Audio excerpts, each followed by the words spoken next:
Ambala ma'am, एक और आपकी कॉल थी, क्योंकि रेलवे और डिफेंस दोनों को इसमें हम शामिल कर रहे हैं, तो मैं चाहूंगा कि JWL पर भी अपनी बातों को आप रिपीट कर दें, क्योंकि आज ये अच्छे मोमेंटम में है और 283-84 के आसपास आपने शायद रिकमेंड किया था, अभी 287 के आसपास है। अभी जो लोग खरीद रहे हैं इस सेगमेंट को देख करके, या फिर बाद में जो लोग देखेंगे, टारगेट स्टॉप लॉस को एक बार फिर से फटाफट जो है आप बता दीजिए। 30 अभी जिन लोगों ने खरीदा है 285 के पास में, अभी से 1% से लेट है, लेकिन अभी भी इसमें मौका। तो ये क्योंकि रिस्क जैसे जैसे ऊपर जाएगा ना विपुल जी, उतना इसका रिस्क रिवॉर्ड इन फेवरेबल होगा एज मतलब है ना, जब हम इंट्राडे को टारगेट करते हैं तो इंट्राडे का टारगेट स्टिल 305। स्विंग के लिए आपको 340 और 400 के टारगेट आपको दिख जाएंगे। स्टॉप लॉस यहाँ पर आपको 250 का ही मेंटेन करना है, जो कि आज का ही बड़े लो है। बस यही आपका एक सटीक सा स्टॉप लॉस बनता है। जो भी पैटर्न आप ट्रेड करते हो, अब चाहे आप आप इंट्राडे के लिए कर रहे हो तो भी आपका स्टॉप लॉस 250 ही है। अगर आप 400, 340 और 400 को टारगेट कर रहे हो तो भी स्टॉप लॉस आपका 250 ही है। ठीक, चलिए आगे बढ़ते हैं। और हमारे साथ एक और विशेष मेहमान जुड़ चुके हैं। हमारे साथ अब रचित खंडेलवाल जी भी जुड़ चुके हैं। रचित सर, बहुत बहुत स्वागत है आपका, बहुत बहुत धन्यवाद जी। आ गए लालटाई सर वाले, है ना, अद्भुत सर। और सर, कल एक खबर आई, उसके बाद काफी अच्छी रिकवरी देखने को मिली। आज हालांकि जिस तरीके से गिफ्ट निफ्टी बिहेव कर रहा था उसके मुकाबले काफी अच्छे खुले। हालांकि मेरा सवाल मार्केट को लेकर के नहीं होगा, क्योंकि वो फिर लंबी प्रतिक्रिया हो जाएगी। अभी हम अपने ट्रेंडिंग स्टॉक्स को डिस्कस कर रहे हैं, 11 बजे आपसे एग्जैक्ट मार्केट डिस्कस करेंगे। लेकिन अभी बाजार होल्ड करता हुआ, और हमारे जो बाकी जो दो को पैनलिस्ट हैं उन सबका मानना ये है कि जो हमने थंब लगाया कि बाजार में बॉटम बन चुका है ना, बन गया बॉटम क्वेश्चन मार्क के साथ। तो जो है, चलिए आप प्रसन्न हो लीजिए। अब आपकी टिप्पणी मैं लूंगा 11 बजे के आसपास इस सेगमेंट के समाप्ति के बाद। लेकिन आपसे जो पहला शेयर है वो मेरा होगा IRFC। रेलवे और डिफेंस पे हम लोग बात कर रहे हैं अभी, तो IRFC पे आपका व्यू क्या है? ये काफी टाइम बाद थोड़ी सी यहाँ पे इस पूरे सेक्टर में हरियाली आई है। रेलवे के अंदर 103 का हाई लगाया है, काफी पिटाई हुई, सरकार ने भी कोशिश की रकम जुटाने की, उसको भी पूरी तरह सफल नहीं हुआ। आपकी टिप्पणी क्या रहेगी IRFC को लेकर? सर देखिए, पूरा रेलवे एज अ पैक हम देखें, मैं एक बुलिश स्टांस ही अपना मेंटेन कर रहा हूं, दो ये अंडर परफॉर्म कर रहा है।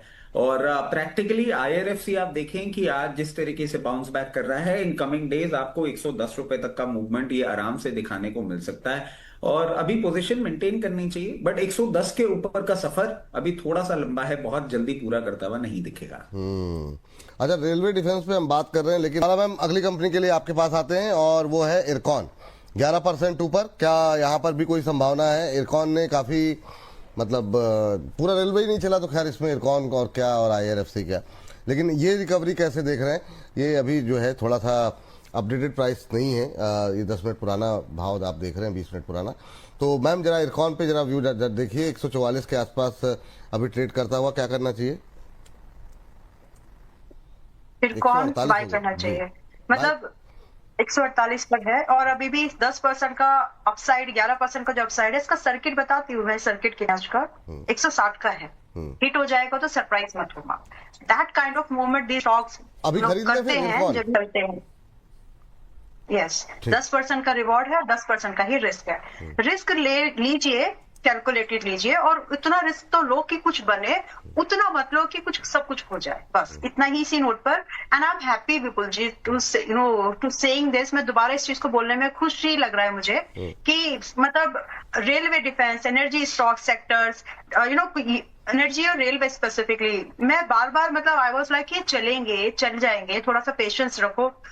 एंड होपफुली जो लोग बातों को ध्यान से सुन रहे थे, उन्होंने एनर्जी में भी पैसा बना लिया होगा, और अब ये रेलवे का नंबर है, और इसके बाद आप IT का नंबर देखेंगे। तो this rotation will keep on coming. फिलहाल रेलवे में मौका है, कुछ हफ्ते का मौका आपको रहेगा, इसमें पैसा बनाने की कोशिश करिए। फिलहाल JWL ऑलरेडी हो गया, मेरे ख्याल से दूसरा एक स्टॉक और था, IRCTC भी देख लीजिए एक बार, IRCTC को भी मिस मत करिएगा। इरकॉन भी अभी 148 पर है, बाय है। इंट्राडे लो का स्टॉप लॉस रखिएगा, 130 रुपए का स्टॉप लॉस रखिए, 160 का टारगेट रखिए, और दूसरा टारगेट 175 का। मैं बहुत एक्साइटेड या ओवर बुलिश नहीं हूँ, ये दिख रहा था पहले से, इसीलिए आप लोगों को पोजीशन एवरेज या फिर होल्ड करने के लिए भी बोला था। So this is also buy करके स्टॉप लॉस डिफाइंड है, रिस्क लेना चाहिए। रिस्क लेना चाहिए। 160 के टारगेट के साथ यहाँ पर पोजीशन बनाई जा सकती है। 160, 175 दो टारगेट दिए गए, स्टॉप लॉस 130 का ध्यान रखिए। स्टॉप लॉस का प्लीज सभी लोग जो है वो ध्यान विशेष रूप से रखें, क्योंकि बाजार की वॉलेटिलिटी में जो है आप लोग खाली लक्ष्य का ध्यान रखते हैं और फिर स्टॉप लॉस पे ध्यान नहीं रखते हैं, तो वो थोड़ा सा उस पर गौर कीजिए। चलते हैं अंशुल सर के पास। अंशुल जी, एक और रेलवे कंपनी जरा देखिए, ये भी बहुत इसने रुलाया है और आज 4.5% ऊपर, RVNL। ये एग्जिट अपॉर्चुनिटी है या कुछ खरीद भी सकते हैं? हालांकि 10-12 रुपए में क्या ही होगा, क्योंकि बहुत लोग हायर लेवल पे काफ़ी फंसे हुए हैं। वो उनको क्या बहुत आज टिप्पणी आई है कई सारे रेलवे और रेलवे खास तौर से, एवरेज कर लें क्या? तो अभी क्या व्यू है RVNL पे सर आपका? सर, ये आप BDL पे सवाल पूछ रहे थे और रचित से और मुझसे RVNL पे, दोनों के बीच में रचित काफी मुस्कुरा रहा था। मैं इसका वो जब से आए तब से कुछ ज्यादा ही खुश है। वो जब लाल टाई पहन लेते हैं उनको लगता है कि बस है ना, नहीं, ये लाल टाई ये मतलब बाजार में ही चला रहा हूँ, अपनी सी भगवान है। नहीं, ये लाल टाई से आगे की कहानी लग रही है। अच्छा, खैर, पहले RVNL पे आ जाते हैं। पिछले 9 हफ्ते में 32% करेक्ट हुआ है और ऑल टाइम हाई से लगभग ऑल टाइम हाई से 86 हफ्तों में 57% और आखिरी 9 हफ्ते में 32% करेक्ट हुआ है। तो डीपर बाउंस बैक आना चाहिए, बाउंस बैक में गैप फिल होना चाहिए।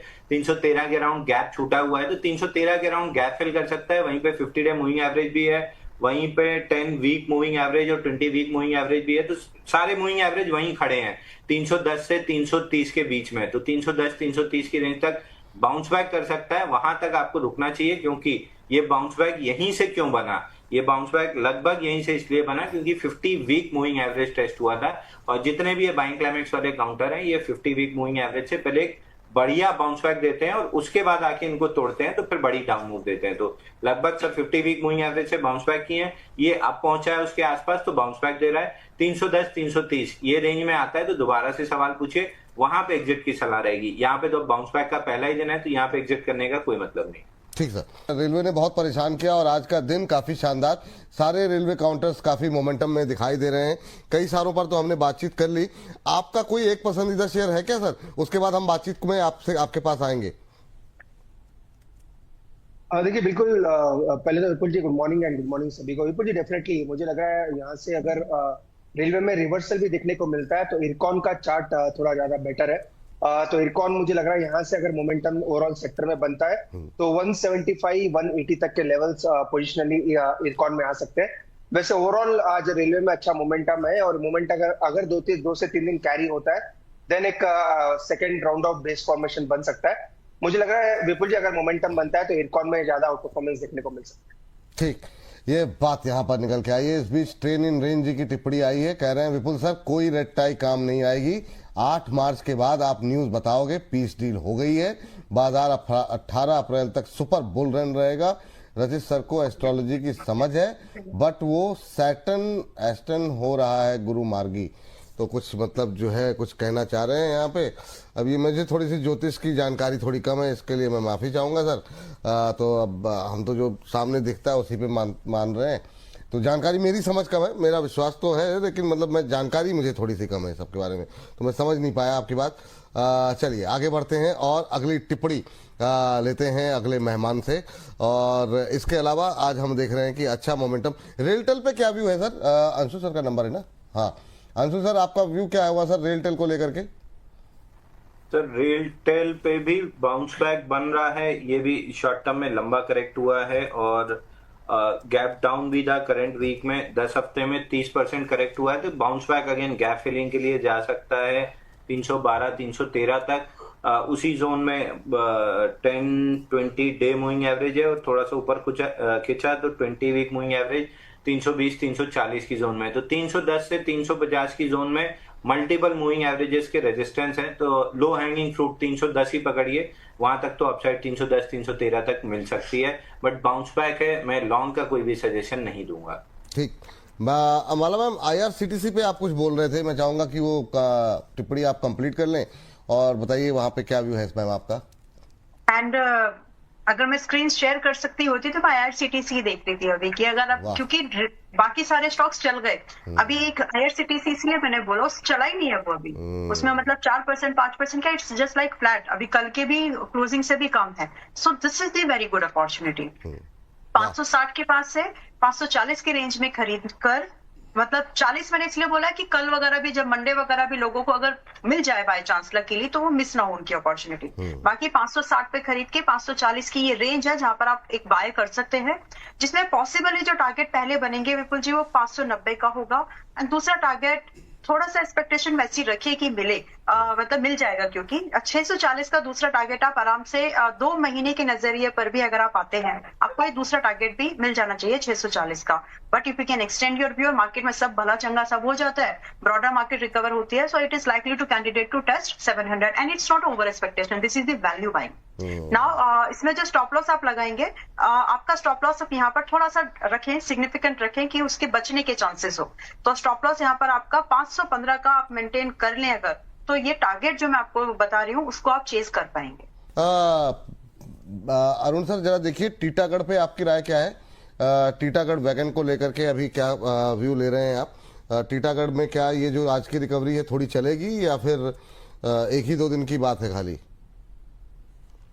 विपुल जी, ऊपर में एग्जिट करने की सलाह रहेगी। 720 730 के आसपास बड़े रेजिस्टेंसेस है, नो डाउट काफी ओवरसोल्ड है, तो मोमेंटम थोड़ा फास्ट आ सकता है। 720 तक या 730 तक भी एक उछाल स्टॉक में देखने को मिल सकता है। तो फिलहाल अगर किसी ने अभी तक नहीं बेचा है और स्टॉक काफी नीचे आ चुका है, यहाँ से मोमेंटम थोड़ा ऊपर का बन सकता है, क्योंकि आरएसआई ओवरसोल्ड है और ओवरऑल सेक्टर में पेन थोड़ा ज्यादा देखने को मिला है। पर 730 740 आता है तो वहां पे एक बार का स्टॉक से जिन्होंने भी अगर शॉर्ट टर्म के लिए लिया है या आज भी अगर कोई बाई करते हैं, 730 740 के आसपास निकल जाने की सलाह।